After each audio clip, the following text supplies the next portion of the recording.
Okay, the last one I left off, I got my license.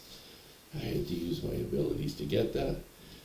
Okay, so 17 and 18 years old, I'm in high school. I have a part-time job. I'm still doing Kung Fu at nighttime. And I'm starting to hang around with my younger brother. He's like 4 years younger than me. So I had to figure out something we could do together. So we started roller skating. And we go to a roller skating place. Don't want to say the name of it. But the idea was to make maybe a bond with my brother. He was the one that I did the reading on when he was like 8 years old. And now he's like 14 and I'm 17. Well, 3 or 4 years older than me. It's ridiculous and I can't remember exactly how much years younger he is than me. But anyway, so got the part-time job. I'm in high school. I'm working at the bakery, still doing the Kung Fu stuff. And the Astralplane started to come into play because all these stories have to do with something about my psychic abilities.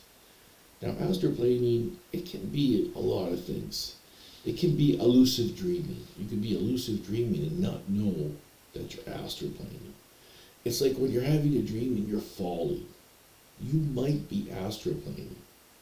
I don't know 100%, but a lot of people can do it that don't know they can do it. I know I can do it. But what I needed was some proof.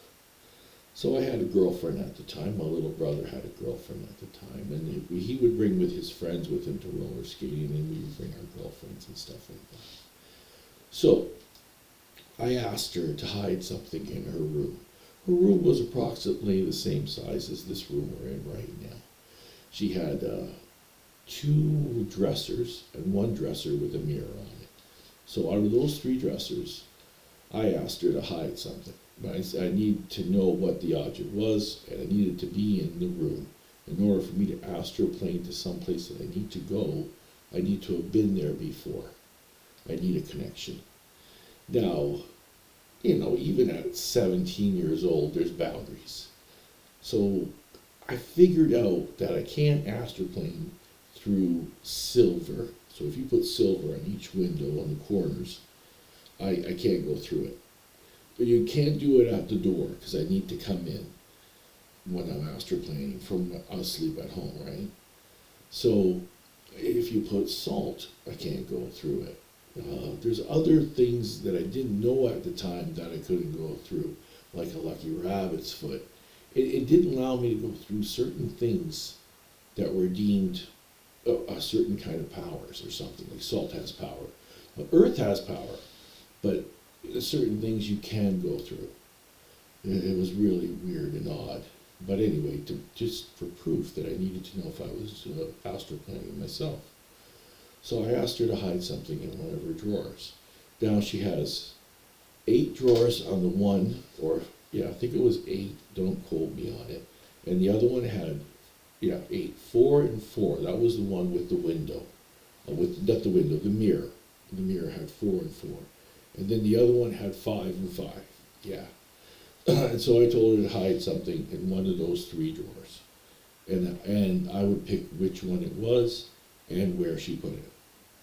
I also asked her to do it around 11:30 to 12 till midnight, because I'm working at the bakery and I gotta get up at 5 in the morning, 4:30 to be there for 5.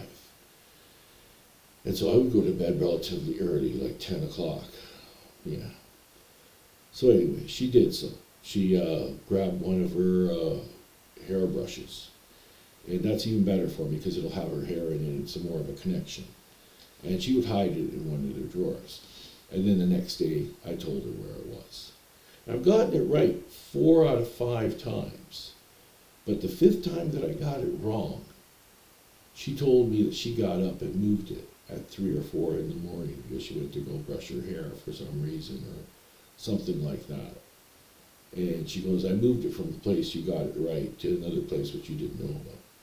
That means that when you're astroplaning, you only go to a certain place for a certain amount of time. And that's how that would work. So I had proof that it does work, but you know, how much this person would exaggerate what I was doing or not exaggerate. But she had total faith in me, and I could not let her know that I see ghosts and spirits and stuff like that.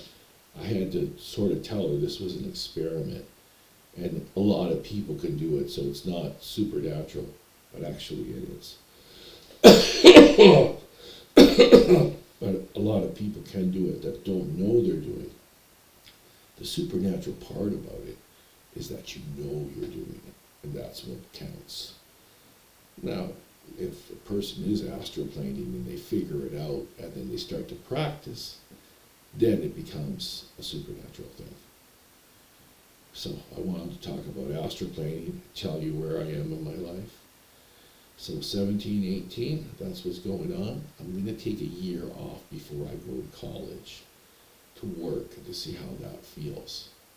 Yeah, I'm going to college in Toronto. Plus I'm going to be moving away, and this will be the first time I ever leave home to live somewhere. And it's going to be a year, and then come back for the summer, and then another year, come back for the summer. But in retrospect right now, I came back every weekend and did my laundry and stuff like that. So I only lived by myself four nights a week or something like that, or 5 at the most. I hope I haven't exceeded my 5 minutes, and I'll talk to you later, Birdy. This one is mostly about astralplaning and making a connection with me and her brother. And all 9 of the kids are born at this time too. And there'll be, I think, 12 years difference. Or no, hang on, there's 9 kids. There's got to be a lot of years difference between all of us. Anyway, thank you. Bye.